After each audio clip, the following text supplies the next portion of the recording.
¿Es el Islam una religión de paz? Well, okay. I speak in French. Yes.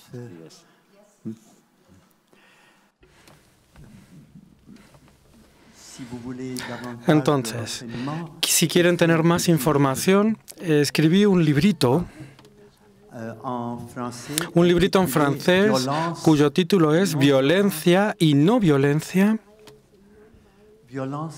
Violencia y no violencia en el Corán y en el Islam. Lo que es muy importante es distinguir claramente en todas las religiones hay violencia. Puede haber violencia en todas las religiones, pero la diferencia entre el cristianismo y el Islam es que nunca encontraremos ni un solo versículo de violencia en el Nuevo Testamento. Podremos encontrar, y de hecho lo hacemos, en el Antiguo Testamento, que no es lo que conduce nuestra vida. Pero en el Nuevo Testamento tenemos antiviolencia, diría incluso, como por ejemplo los fariseos que reprochan a Jesús, a Cristo, algunas cosas, y Él les dice, como se les ha dicho, ojo por ojo, diente por diente. Quiere decir esto igualdad, paridad. Y yo les digo, si alguien nos golpea, hay que poner la otra mejilla, dice Jesús. Entonces encontramos en el Nuevo Testamento la antiviolencia. En el Corán tenemos dos etapas en la vida de Mahoma. La primera es al principio del siglo VII, primera etapa, que se había casado con una cristiana que pertenecía a una secta, un grupito cristiano, y por esta razón fue monógamo durante su vida, la vida de su mujer.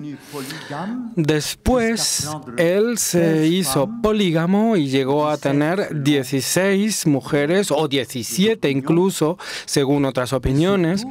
Pero sobre todo, hay que decir que durante todo este periodo él tenía una actitud pacífica. Cuando murió su mujer, emigró, Mahoma, de su ciudad natal, que es la Meca, y se fue a Medina.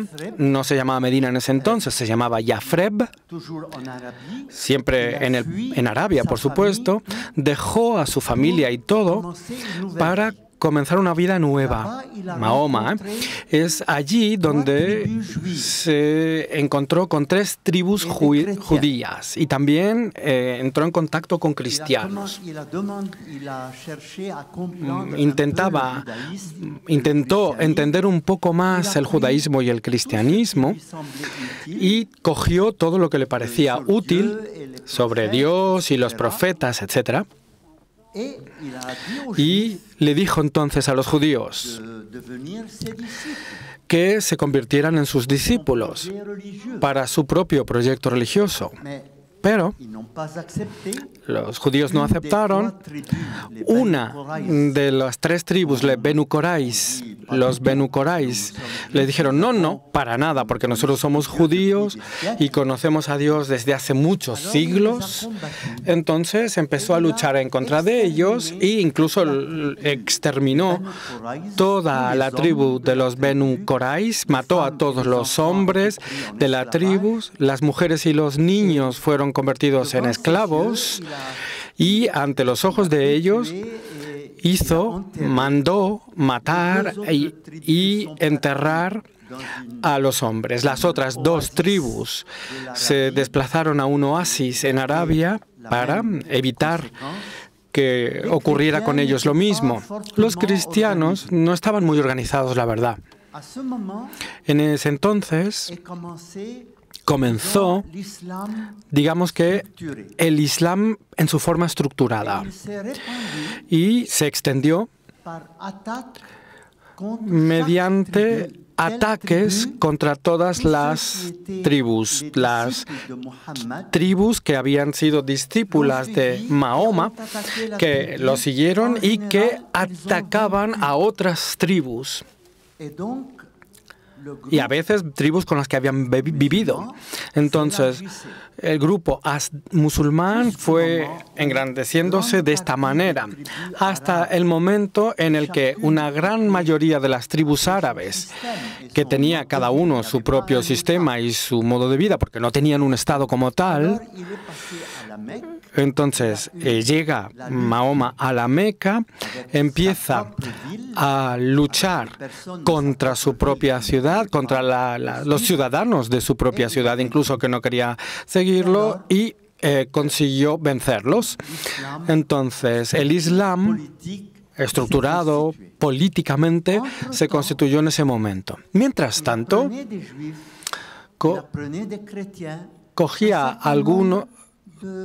aprendió de los cristianos y de los judíos unas ciertas doctrinas y algunos textos de la Biblia, del Antiguo Testamento y del Nuevo Testamento. Esto lo expresó, o lo expresaba en discursos breves, más o menos breves, siguiendo un estilo bastante elegante de escritura y de discurso, que luego fueron reunidos y que se convirtió en lo que nosotros ahora llamamos el Corán, que quiere decir lo que uno lee, lo que uno proclama. Pero no fue durante su vida que se hizo esto, sino que se hizo después de su muerte. Después de su muerte, los califas, o el califa sucesor de Arabia, los califas dijeron, lo que tenemos que hacer es reunir todo lo que dijo el profeta, todo lo que enseñó el profeta. Entonces se copiló y se reunió a unas 10 personas que sabían de memoria los discursos, porque no había papel en ese momento, no se escribía. El papel fue inventado por China y llegó a Arabia en el siglo IX. Los pergaminos eran muy caros, entonces lo que hicieron fue reunir a los mejores memorizadores y se reunieron para compilar un texto que escribieron en pergaminos con distintas variantes. Porque había uno que decía, pues yo lo escuché decir, y citaba lo que había escuchado. Otro decía, no dijo eso, sino que dijo esto. Entonces, se escribieron las distintas variaciones, al igual que pasa con la Biblia. Y entonces, poco a poco, se construyó lo que ahora llamamos Corán, con 114 capítulos, según la extensión. Al principio, los más largos al principio, es igual que en la Biblia, y los más cortos al final, como por ejemplo algunos de los escritos de San Pablo. Los judíos, pues de los judíos no se hablaba prácticamente nada. Hay un capítulo muy interesante que se llama el capítulo de María, Mariam. En este capítulo se habla con muchísimo respeto de María la cristiana. Y en ese capítulo se dice que tuvo a su hijo, Jesús, por intervención del Espíritu Santo. Ruh Allah, esta es la expresión que se utiliza, el Espíritu de Dios.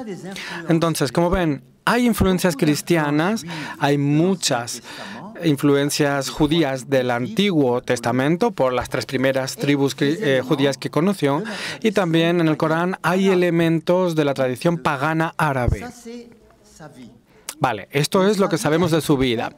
Su vida está constituida por guerras. Entonces, en el texto del Corán podemos encontrar versículos que podríamos decir que son pacíficos y que dicen, por ejemplo, van a ver que los mejores dicen que son cristianos porque entre ellos hay profetas, etc. Pero en cuanto al mismo tema, van a encontrar una gran cantidad de versículos que dice, hay que matarlos allí donde los encuentren. No permitan que se escapen. Entonces, estos textos, en contrapartida con los anteriores, son más belicosos. Así que tenemos unos y otros. Los textos pacíficos pertenecen al primer periodo cuando él vivía en la Meca, porque en ese momento no tenía ningún poder. Pero los textos más belicosos, más guerreros, por así decir, pertenecen al segundo periodo, que es el periodo más desarrollado. Entonces, todo buen musulmán tiene que elegir.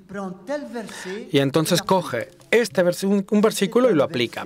Si se trata de un versículo más belicoso, pues se incita a la guerra. Y entonces siempre se cita ese versículo. Pero si por el contrario ese musulmán quiere construir la paz, pues lo que va a hacer es citar un versículo pacifista. Cuando el jefe, el director, el rector de la universidad Aflah Jumer, la universidad islámica más famosa del mundo, se encuentra con el Papa y esta semana, de hecho, se ha reunido con el Papa por tercera vez. Entonces, cuando se encuentra con el Papa, el rector de esta universidad pues habla de los versículos más pacíficos, los que hablan de Jesús y de María. El Papa Francisco, que es un poco ignorante, por así decir, en este sentido, dice, sí, el Islam es una religión de paz, etc. Y cuando se le explica, yo, de hecho, he tenido la suerte de estar hablando 40 minutos con él sobre este tema, el Papa escucha, pero no cambia de opinión, que puede ser muy útil para el diálogo, pero que puede sorprender a los cristianos que conocen el Islam bien y que dicen, pero no, el Islam no es así, no es tal y como lo dice él, el Papa. Con esto lo que quiero explicarles es cómo funciona, cómo actúa el Islam. Si el Papa estuviera aquí con nosotros, pues haría un discurso pacífico y de paz. O si los musulmanes estuvieran aquí y quisieran hablar de paz, pues citarían los versículos pacíficos. Si quieren ser más belicosos, pues crean Boko Haram. Lo que ocurre en Pakistán, por ejemplo, es la línea dura. Porque dicen blasfemia. ¿Pero qué quiere decir blasfemo? Se encarcela a alguien, se mata en nombre del blasfemo. Pero esto no es posible en Egipto, porque Egipto viene de Grecia, egipcios, y de ahí viene el nombre de los cristianos, Gipti, y que en lengua europea es coptos, pero en árabe es Gipti. Los verdaderos cristianos venían de Grecia cuando llegó el Islam. Entonces, como ve, y ahora son 10 millones. Entonces, dependiendo del país, en Líbano, en Siria, por ejemplo, no decimos lo que se pueden decir en otros países. Entonces, para volver a la pregunta y resumir un poco la pregunta sobre la violencia del Islam, y la pregunta era si la violencia forma parte del Islam. La respuesta es sí y no, en función de la necesidad, depende de la necesidad. Es una cuestión táctica, digamos. Si necesito construir la paz, pues voy a citar todos los versículos de paz. Y hay varios, aunque solo se conozcan 5 o 6. Pero si lo que quiero es hacer la guerra, voy a decir, Dios nos ha ordenado esto porque el Corán es la palabra de Dios, ¿no? Y entonces por eso hago la guerra. Incluso esta cuestión hasta el siglo X, incluso podríamos decir que en el Islam había un debate entre dos facciones, digamos.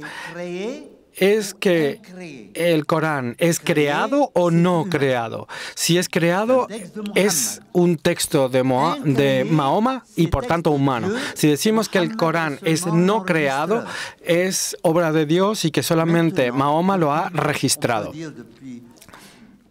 Ahora mismo podemos decir que esto, digamos, ya en el siglo XII, XIII, incluso antes, pero ahora podemos decir que el Corán es Mayeh Hasluk, es decir, no creado y por tanto divino. Y por lo tanto no podemos tocar ni cambiar ni siquiera una vocal. En árabe tenemos consonantes y las vocales se agregan. Entonces no podemos cambiar ni siquiera una consonante. Entonces podemos convertirnos en fanáticos fácilmente cuando se quiere, pero también es verdad que podemos encontrar gente abierta y de diálogo. Entonces este es el gran problema del Islam, la ambigüedad que surge de la misma vida de Mahoma y que se perpetúa incluso hasta nuestros días. ¿Por qué entonces esa violencia contra otros musulmanes? ¿Por qué esa violencia contra otros musulmanes, que dejan de ser musulmanes?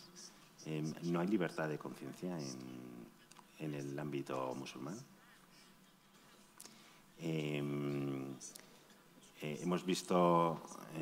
Hemos tenido noticias aquí en Occidente pues, de esa perversión que impide muchas veces a gente que quiere convertirse al cristianismo o a otras religiones que no lo hacen por temor a sus propios hermanos.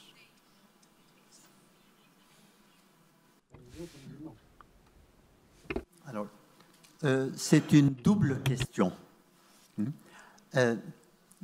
Question à l'intérieur de l'islam. Est-ce qu'on peut, si j'ai déjà oublié le début. No recuerdo bien el principio de la pregunta. No sé si me puede recordar el principio de la pregunta. Yes. Sí, me acuerdo ahora. Vale, entonces, en el mismo Islam puede haber guerras actuales. Digo algo entre paréntesis. Desde hace 1 año y medio tengo un problema de memoria y todos los días tengo que tomar 2 pastillas y que no me sirven para nada en realidad. Me olvido a medida que pasa el tiempo rápidamente. Pero sigo tomando las pastillas porque tengo que obedezco al médico, como dice San Ignacio, que hay que obedecer al médico como si fuera nuestro superior. Entonces, la guerra. ¿Qué es el ISIS? ¿Qué es el Estado Islámico? Daesh en árabe. ISIS es una traducción de Daesh, del árabe, Daesh. Daesh, Daula Islamiyya, Irak wa Sham. Esto quiere decir Daesh. ISIS es Estado Islámico de Irak y de Siria. No en África ni nada. Es el Estado Islámico en Irak y en Siria. Entonces la pregunta es, ¿por qué el Estado Islámico tenemos Estado Islámico para Irak y Siria? ¿Quién gobierna Irak? Los yaíts. ¿Quién gobierna Siria? Los alawitas. Los alawitas son una rama de los chiitas. Entonces, ISIS al principio, que empezó en Irak, se trataba de un proyecto musulmán contra los musulmanes chiitas.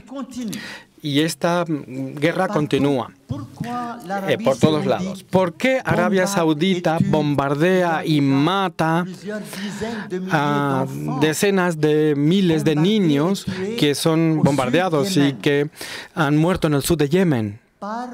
Pues justamente por parte de Arabia Saudita. Arabia Saudita no hace nada, Ellos son siempre muy amables en Arabia Saudita. Dan las bombas, dan el dinero y todo lo que queráis. Por otra parte, las bombas no las fabrican. Las bombas vienen de América. O de Alemania, o de Francia, de Inglaterra y de Italia. Hay 4 países europeos, digamos grosso modo, que ayudan o que dan armas, que venden las armas, diría. Y Estados Unidos es el primer vendedor. Y ahora también tenemos Rusia, que ha entrado en el juego. Entonces, ¿por qué luchan contra esos 2 países? Pues porque son chiitas. Y la guerra y lo mismo que ocurre en Yemen, actualmente, no siempre, siempre ha existido, pero hoy, en la actualidad, es una guerra muy fuerte entre sunitas porque tienen el dinero, los suníes tienen el dinero y además el apoyo occidental contra los chiitas que son la minoría.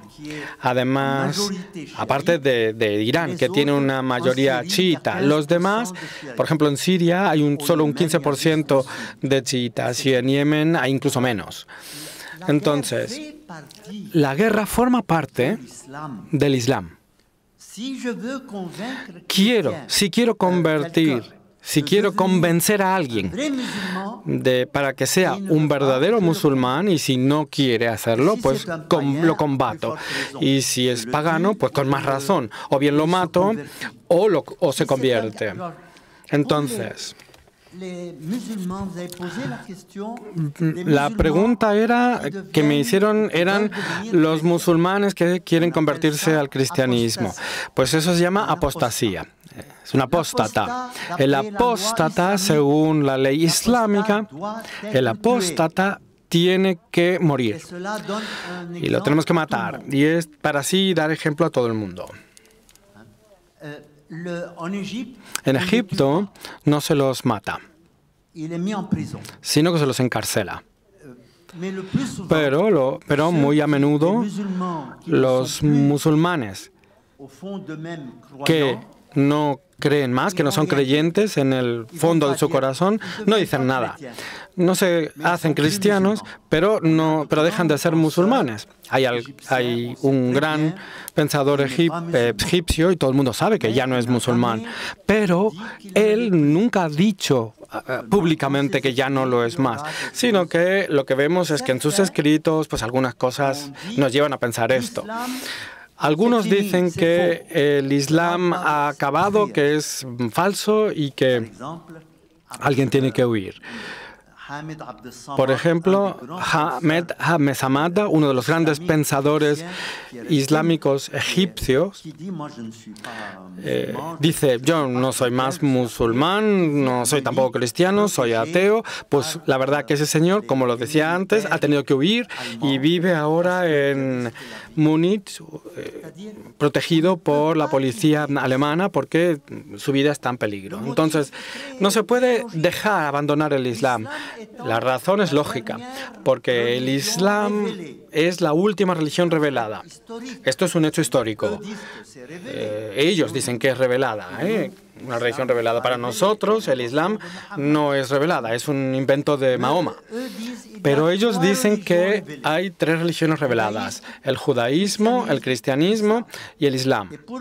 Y para ellos, el cristianismo ha borrado al judaísmo y ellos dicen que el Islam ha borrado a los otros dos y entonces solo queda el Islam. Si alguien nacido o convertido al Islam renuncia al Islam, entonces es un traidor. ¿Y qué hacemos con un traidor? Pues lo matamos. No hay ningún tipo de duda en ese sentido, porque lo dice la ley incluso. Entonces, la violencia forma parte del Islam, pero al mismo tiempo también hay una gran cantidad, incluso diría la mayoría de la gente son personas razonables, y esta gente dirá: bueno, qué pena, no va bien, pero no lo vamos a matar, aunque no vaya bien la cosa. Para Samir.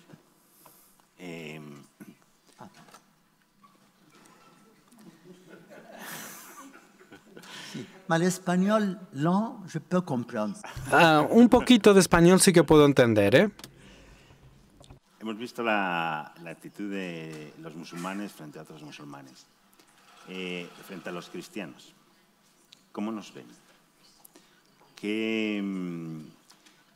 ¿Cuál es la imagen que tiene un musulmán con la injusticia que supone, por lo que ha contado, la generalización,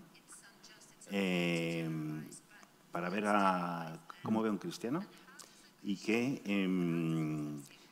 le impide intelectual o moralmente o culturalmente descubrir a Cristo, poder ver la belleza del cristianismo?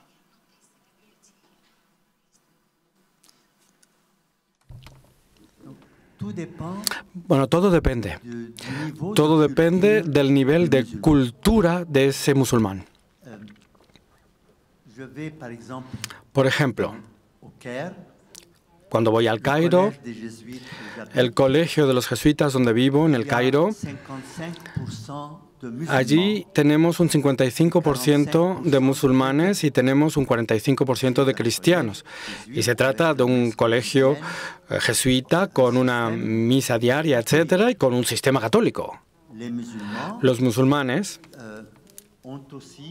también, durante las clases de religión, pues tienen un imán que viene a enseñar el Corán, el Islam, a los musulmanes.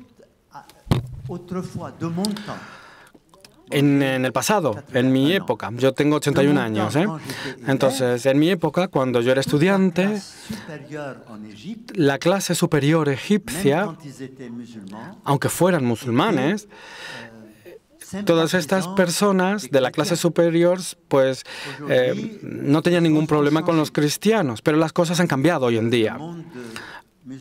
El mundo musulmán se ha radicalizado un poco más con el paso del tiempo, pero igual se encuentra,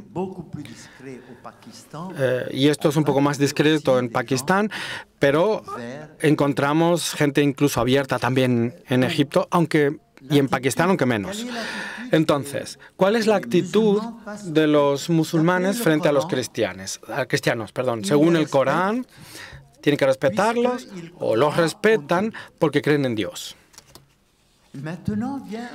Ahora, esto plantea un problema. El Corán, cuando habla de los cristianos y de su fe, pues la verdad que son pocos los versículos que hablan de ellos. Pero hay un versículo que es muy claro y que dice, lo pronuncia en árabe, no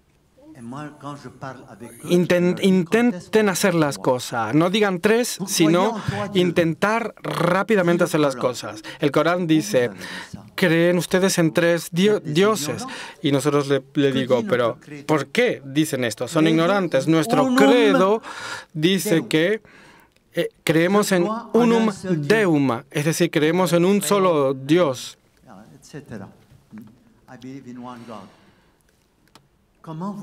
Entonces, ¿por qué dicen ustedes que creemos en tres dioses? Decimos que solo hay un Dios, pero que ese Dios tiene tres aspectos diferentes, y entonces utilizo esto para explicar la Trinidad. Y todos los teólogos, autores cristianos o incluso árabes desde el siglo VIII, incluso desde el siglo VII un poco, y a partir de ahí más, han hablado justamente de la Trinidad, que dice que no se trata de tres dioses, pero como lo dice el Corán. Y puesto que para ellos el Corán es la palabra encarnada de Dios en la tierra, entonces ellos dicen, los cristianos dicen esto. Y yo les digo, a ver, por favor, un poco de sentido. ¿Me preguntas o me quieres enseñar? Si me preguntas lo que creo, pues yo te respondo. Si tú me dices lo que tú crees que yo creo, pues es tonto.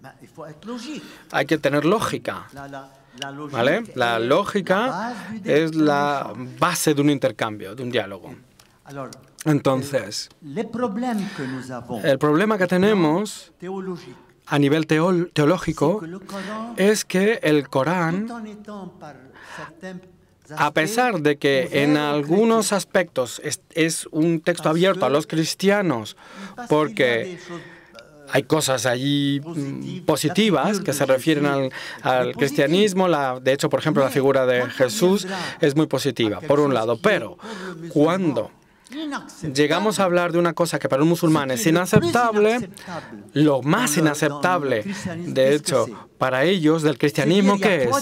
Que hay tres dioses y que su profeta fue muerto en la cruz. Entonces, cuando me dicen esto de la Trinidad, le digo, la takulu se la takufu. No digan tres, cesad. Y para la crucificación, yo les digo, esto.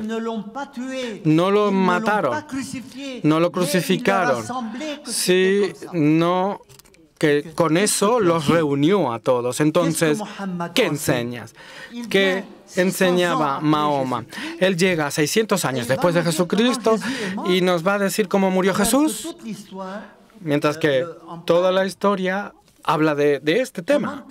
Entonces, ¿cómo van a saber ellos mejor que los contemporáneos de Jesús lo que pasó? Pues hay que decir que son ignorantes con todos los respetos que tenemos por Mahoma y por todos los demás. La ciencia es ciencia. Las ideas pueden ser lo que uno quiera. La ideología es lo que uno quiere. Luego, pero esto se los digo porque cuando hablo con ellos, y yo hablo con ellos sin ningún problema, pues lo que tenemos que tener es este debate desde el punto de vista científico también. Ellos consideran que el judaísmo es una religión pagana, con algunas cosas buenas, pero nada más. Ellos piensan que el cristianismo ha dado un paso más allá, con también sus cosas buenas, pero que también tiene errores graves, dicen ellos, ¿eh? Y para ellos la única religión aceptable por Dios es el Islam, que es la última de las religiones reveladas. Y entonces les digo, pues miren, para nosotros no es la última. Hay otras religiones después de ustedes. No es revelada porque los primeros autores, durante 3 siglos, hasta el siglo X incluso, había una parte de los musulmanes que decían que era una religión revelada y había un gran porcentaje de autores que decían que no era una religión revelada. Entonces, esto hasta el siglo X, durante 3 siglos. Con esto quiero decirles que el Islam tiene muchísimas contradicciones, y que además son incapaces de hacer un razonamiento racional y razonable, y no pueden hablar con no musulmanes con argumentos que no sean otros argumentos que los que sacan del Corán. No puedo hablar en contra del Corán basándome en el Evangelio. Yo lo que digo es, el Evangelio dice esto y vosotros decís esto. No podéis decir que lo que dice el Evangelio es falso. ¿Vale? Para resumir, digo.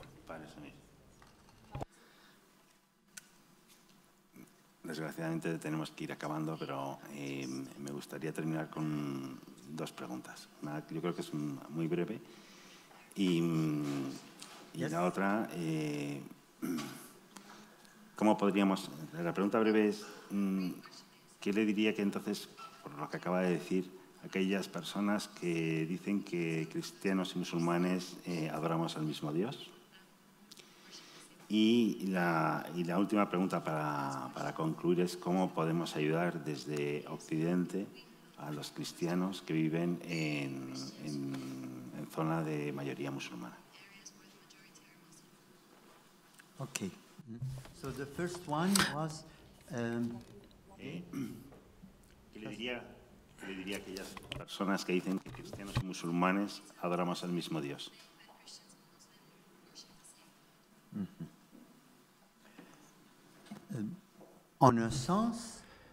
En un sentido, podemos decir, a ver, todo el mundo se pone de acuerdo y dice que solo hay un Dios. Vale, hasta ahí, bien, estamos todos de acuerdo. Pero lo que yo incluyo en este concepto de un único Dios es distinto. Quiero decir, el hecho de decir que Dios es trinitario es un problema para ellos. Pero si me preguntan ellos cuáles son las características de este Dios, entonces ahí, en este sentido, sí es cuando las cosas son completamente distintas. La definición que Cristo nos da de Dios, ¿cuál es la definición? Dios es amor. Dios es Padre. Todo esto es impensable en el Corán. En el Corán no se lo encuentra esto. Dios es todopoderoso. Es el que aplasta. Y este es el tipo de frase que uno encuentra. Dios castiga y hace este tipo de cosas. Es decir, es un soberano, siguiendo, digamos, la imagen de un rey terrenal. O siguiendo la imagen de Mahoma, que mata a quien quiere y que libera a quien quiera. Entonces, con el mismo nombre, tenemos dos visiones completamente distintas. Con el judaísmo no diría lo mismo. Vale, no es igual. El cristianismo y el judaísmo no es lo mismo. Yahvé, Theos o Dios no son lo mismo. Pero sí he de decir que hay un vínculo entre las dos cosas. Y puedo decir que el Antiguo Testamento no dice que Dios es amor, pero sin embargo puedo encontrar signos del amor de Dios para con su pueblo, etc. Pero bueno, el judaísmo sigue siendo un pueblo y a los demás Dios no los quiere. El cristianismo tiene una diferencia radical con las otras religiones. No hay límites ni en el amor ni en relación con la categoría de las personas. Dios es el Dios de todo el mundo, el Padre de todo el mundo. Es solo amor, es solo belleza, etc. Entonces, esto en cuanto a la definición de Dios. ¿Creemos en el mismo Dios? Pues no. Utilizamos el mismo nombre. Pero lo que nosotros incluimos en ese nombre es muy distinto. La otra pregunta, ¿cuál era? La segunda pregunta, ¿cuál era? Muy brevemente. ¿Cómo podemos ayudar desde Occidente a los cristianos que viven en zonas de mayoría musulmana?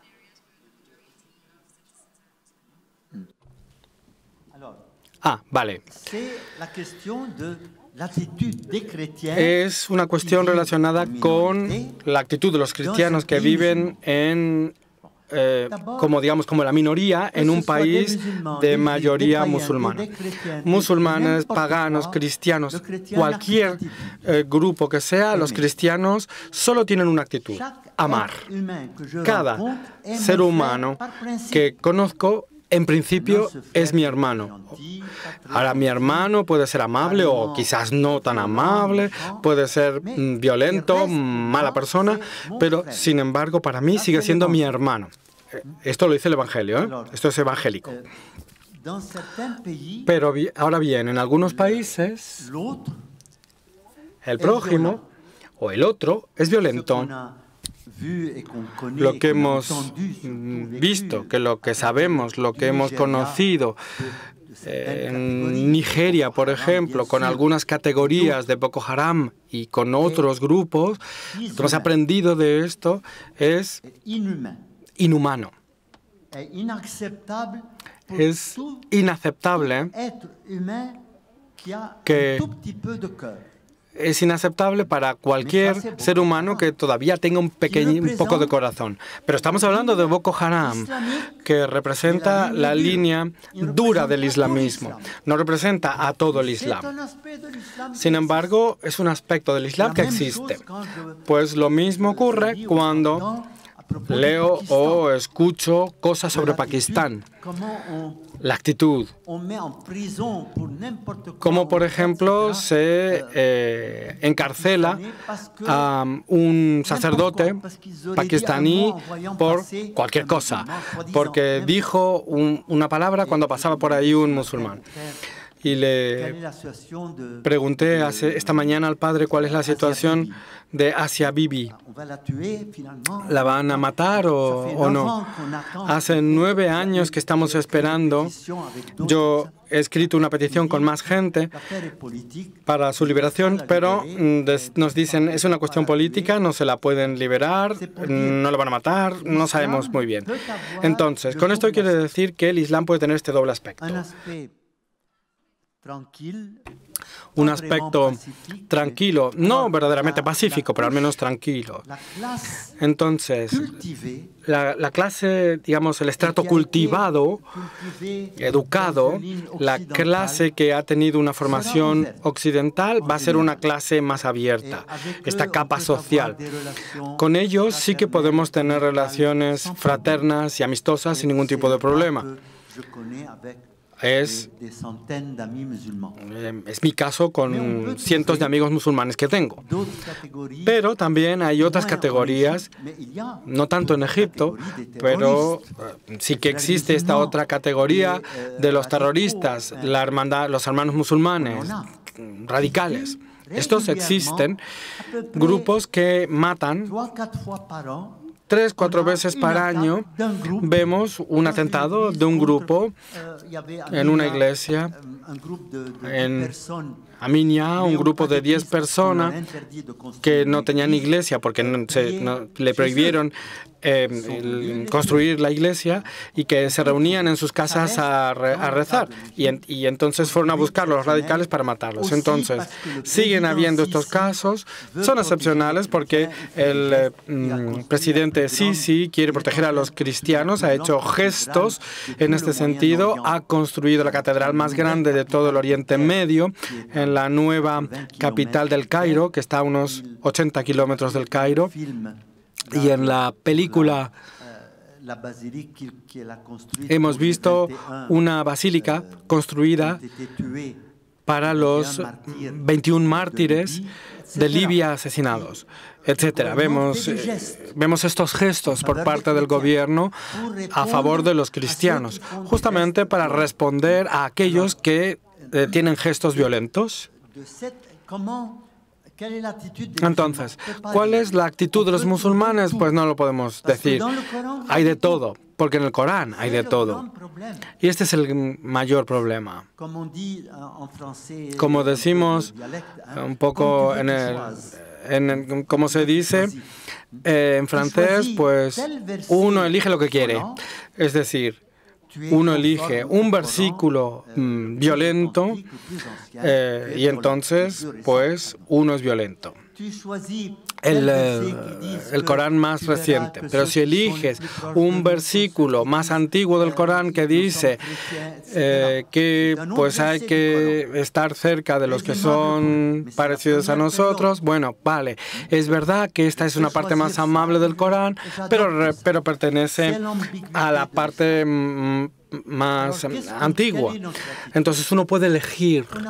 Entonces, ¿qué actitud podemos tener? Pues no podemos tener ninguna otra actitud que no sea la del Evangelio. Amar, ayudar, aunque me insulten, hay que pedir perdón o pedir que Dios te perdona, o si me insultan, uno le puede decir, bueno, entiendo que a lo mejor estabas nervioso este día, etc.